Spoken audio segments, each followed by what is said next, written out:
सभी को राधे राधे, जय श्रीमन नारायण। कैसे हैं आप लोग? आपके अपने YouTube चैनल प्रेम भक्ति में फिर से एक बार स्वागत है। और इसी के साथ आज हम सुनेंगे बैसाख मास की कथा, अध्याय 4। नारद जी बोले, बैसाख मास में तेल मलना, दिन में सोना, कांसे के बर्तन में भोजन करना, खाट पर सोना, घर में स्नान, निसंदेह भोजन, दोबारा भोजन, यह सब वर्जित है। बैसाख के महीने में नियम पूर्वक कमल के पत्तों पर भोजन करने से सब पापों से निवृत्ति होकर विष्णु लोक मिलता है। बैसाख की दोपहरी में थके हुए ब्राह्मणों की चरण सेवा करने से सब व्रतों के उत्तम व्रत के बराबर पुण्य मिलता है। जो दोपहर में के समय मार्ग पर चलने से अपने घर आए हुए ब्राह्मण को सुंदर आसन देकर उनके चरण दबाते हैं, उनके चरण धोते हैं और मस्तक पर छिड़कते हैं, वह सभी बंधनों से मुक्त हो जाते हैं और सभी तीर्थ के बराबर उन्हें पुण्य मिलता है। जो मनुष्य बैसाख मास में स्नान नहीं करते और कमल के पात्र पर भोजन नहीं करते, वह गधे योनि में जन्म लेते हैं। जो मनुष्य हष्ट पुष्ट, रोगहीन और स्वस्थ होकर भी बैसाख में स्नान नहीं करते, वह चंडाल की योनि पाता है। हे राजन, बैसाख के महीने में मेष की क्रांति के दिन बाहर जाकर किसी तीर्थ पर स्नान नहीं करता, वह कुत्ते की योनि पाता है। जो मनुष्य इस बैसाख मास को बिना स्नान किए अथवा बिना दान किए व्यतीत करता है, वह पिशाच योनि में जाता है और पाप और दुख कभी दूर नहीं होते। बैसाख मास में नदी में स्नान करके विष्णु भगवान के में मन लगाना चाहिए। तीनों जन्मों से संचित सभी पाप नष्ट हो जाते हैं। प्रातःकाल सूर्य उदय होने पर सागर से मिलने वाली नदियों में स्नान करने से 7 जन्म के सभी पाप शीघ्र ही नष्ट हो जाते हैं।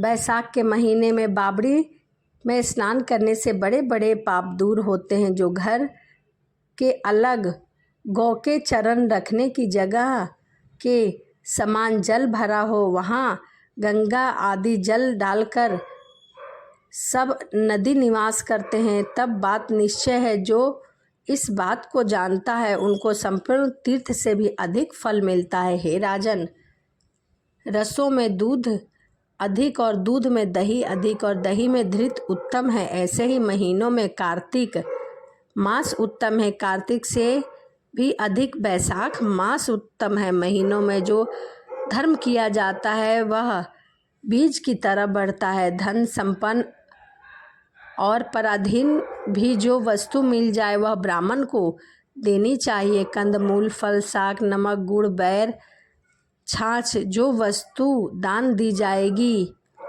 अपवित्रत होती जाएगी। कोई बड़ा मकान अच्छा सुंदर और सब सामग्रियों से शोभ्यमान हो, उस पर छत न हो तो शोभा नहीं होता। ऐसे ही जो मनुष्य और महीने में सब प्रकार के धर्म करता है और बैसाख मास में कुछ नहीं करता, तो उसका यह धर्म करना व्यर्थ है।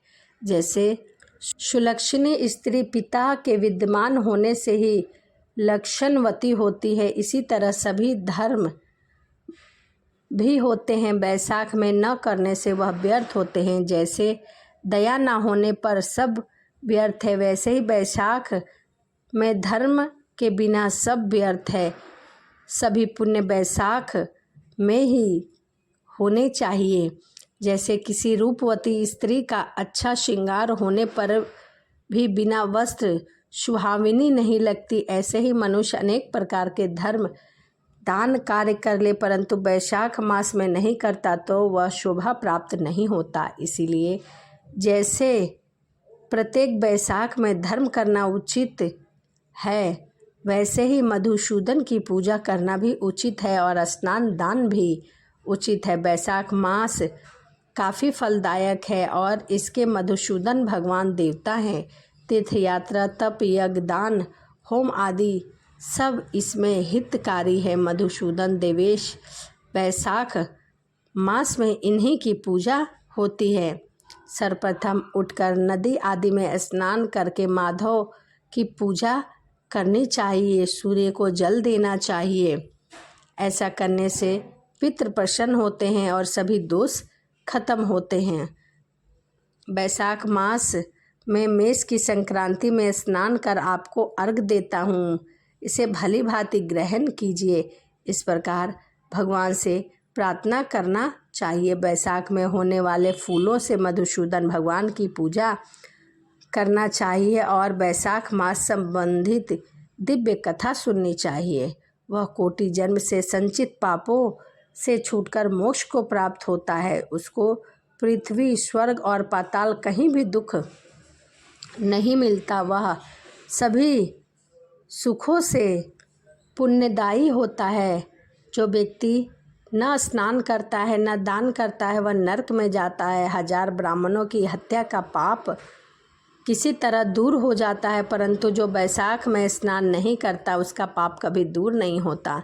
जो मनुष्य स्वाधीन शरीर में स्वतंत्रवर्ती जल में स्नान करता है और स्वाधीन जिह्वा से हरि के नामों का उच्चारण करता है, बैसाख में प्रातःकाल स्नान करता है, उसे सभी सुखों की प्राप्ति होती है। बैसाख के महीने में मधुसूदन भगवान की पूजा नहीं करता, वह मंदबुद्धि होता है। जो तुलसी दल में बैसाख में मधुसूदन भगवान का पूजा करता है, वह सार्वभौम राजा के यहाँ जन्म लेता है और सभी सुखों को भोगता है। फिर अपने करोड़ कुल को लेकर विष्णु लोक जाता है। तो यह बैसाख मास की कथा अध्याय 4 यहीं समाप्त होता है। इसी के साथ वीडियो को समाप्त करते हैं और आपसे मिलते हैं अगली वीडियो में। यदि मेरी वीडियो आपको अच्छी लगी हो तो कमेंट करना ना भूलें। सभी को राधे राधे, जय श्रीमन नारायण, हरे कृष्णा। सभी को राधे राधे, जय श्रीमन नारायण। आपके अपने YouTube चैनल प्रेम भक्ति में फिर से एक बार स्वागत है और इसी के साथ आज हम सुनेंगे बैसाख मास की कथा अध्याय 5। तो आइए मन में माता लक्ष्मी और श्री हरि का ध्यान करते हुए कथा को सुनते हैं। नारद जी कहने लगे, हे राजन, बैसाख मास सब धर्मों, सब प्रकार और सब वर्षों और महीनों में दान से अधिक क्यों है?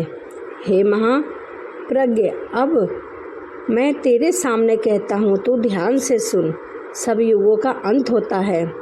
तब सब देवताओं के राजा शेषशायी भगवान विष्णु संपूर्ण लोक जीवों को अपने उदर में समेट समुद्र में शयन करते हैं और योग माया के प्रताप से अनेक एकता को प्राप्त होते हैं। एक निमेष व्यतीत होने पर वेद प्रार्थना करके भगवान को जगाते हैं। तब भगवान ने अपने उदर में स्थित जीवों की रक्षा की और उन्हें अपने अपने कर्मों का फल देने के लिए सृष्टि रचने का विचार किया। तब विष्णु भगवान ने त्रिलोकी का आधार रूप सुवर्ण कमल उत्पन्न हुआ। उसी कमल में विराट पुरुष रूपी ब्रह्मा जी उत्पन्न हुए। फिर भगवान ने उस विराट पुरुष में 14 भुवन उत्पन्न किए, जिनमें भिन्न भिन्न प्रकार के कर्म थे और अनेक प्राणियों के समूह रचे। उसके बाद तब 3 गुण प्राकृतिक मर्यादा भुवनों के स्वामी रचे। इसके पश्चात वर्णाश्रम के विभाग करके धर्म की कल्पना करते वेद और स्मृति पुराण इतिहास रचकर धर्म की रक्षा के नियम प्रकट किए। इन ऋषियों ने अलग अलग वर्णों के अलग अलग धर्म प्रवृत्ति और उन पर संपूर्ण प्रजा श्रद्धा करने लगी। संपूर्ण प्रजा अपने अपने आश्रित धर्मों में प्रवृत्ति है या नहीं, यह देखने के लिए साक्षात भगवान विष्णु ने डर दिखाया और प्रजा संपूर्ण धर्मों को किस समय करे, ऐसी भगवान चिंता करने लगे। मैंने वर्षा काल निर्णय किया। इसमें सब प्रजा कीचड़ आदि में फंस दुखी होते हैं, जिससे सब धर्मों को नहीं कर सकते। यह देख क्रोध उत्पन्न होता है, मन प्रसन्न नहीं रहता और दुख होता है। शरद काल में सब खेती में व्यस्त रहते हैं और कोई धर्म की ओर नहीं देखता। कोई शीत से दुखी, अतः धर्म नहीं करता। इन्हें देख मुझे बहुत रोष उत्पन्न हुआ। इनकी हेमंत ऋतु में सर्दी के मारे कोई प्रातःकाल नहीं उठता। सूर्योदय से पहले न उठते देख मुझे क्रोध उत्पन्न हुआ। ऋतुओं में भी प्रातःकाल के समय शीत से पीड़ित रहते हैं और फसल पक जाने की प्रतीक्षा करते हैं। फिर जो मनुष्य जाड़े के मारे प्रातःकाल स्नान करने के लिए केवल सोचा ही करते हैं, उनका शुभ कर्म लुप्त हो जाता है, जो कभी पूरा नहीं होता। यह समय प्रेक्षण का नहीं है, ऐसा विचार कर भगवान वसंत ऋतु को संपूर्ण पात को निवारण करने वाला मान देते हैं। यह ऋतु स्नान, दान, यज्ञ, क्रिया, भोग सब प्रकार के धर्मों का साधक करने के लिए ऋतु सबसे बड़ी ऋतु है। इस ऋतु में धनवान सब वस्तुओं को बिना प्रयास के ही प्राप्त कर लेता है। जिस दर्भ द्वारा देहधारी और जो विष्णु भगवान के भरोसे रहने वाले लोगों के धर्म का साधनहीन द्रव्य है। वसंत ऋतु में संपूर्ण द्रव्य लोगों को सुखदायक होता है। दान योग, धर्म योग और सब कुछ भोगने योग, निर्धन, लूल्हे, लंगड़े सभी संपूर्ण द्रव्य को सुलभ है, इसमें संदेह नहीं। इस महीने में पुष्प, फल, प्रिय वचक, माला, तांबुल, चंदन, पग धोना तथा नम्रता से साधन करते हैं। मैं उनको वर देता हूँ। और ऐसा कहते हुए भगवान विष्णु लक्ष्मी सहित चारों ओर वन देखने चले गए, जिनमें अनेक प्रकार के फूल खिले थे, जिनमें हष्ट-पुष्ट प्राणी रहते थे और मत वाले अमर पक्षी विचर रहे थे। ग्रामवासियों के बहुमूल्य आश्रयों के आंगन, उद्यान स्थल लक्ष्मी दिखाने लगे। देवता, मुनिधर, सिद्धर, चारण, गंधर्व, किन्नर, नाग, राक्षस सब स्तुति करते हैं और सभी भगवान विष्णु के नामों का स्मरण करते हैं। धर्म आचरण वाले पुरुष की मनोकामना पूरी कर देते हैं और उनकी आयु भी लंबी हो जाती है। जो बैसाख में भगवान नारायण की पूजा करते हैं और उनके चल मूर्ति रूप साधु महात्माओं की सेवा करते हैं तथा अन्य महीनों में नहीं करते, उनके अपराध को भगवान क्षमा कर देते हैं।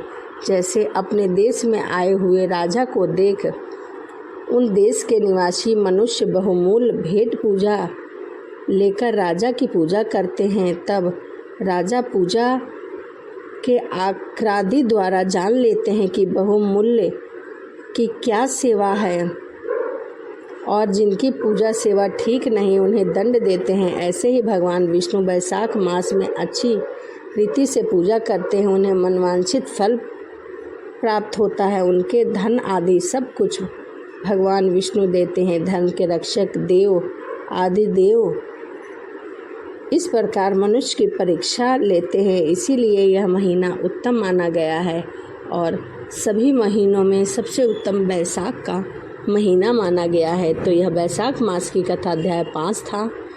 वीडियो आपको कैसी लगी कमेंट करके ज़रूर बताएं। इसी के साथ मिलते हैं अगली वीडियो में। सभी को राधे राधे। जय श्रीमन नारायण। हरे कृष्णा।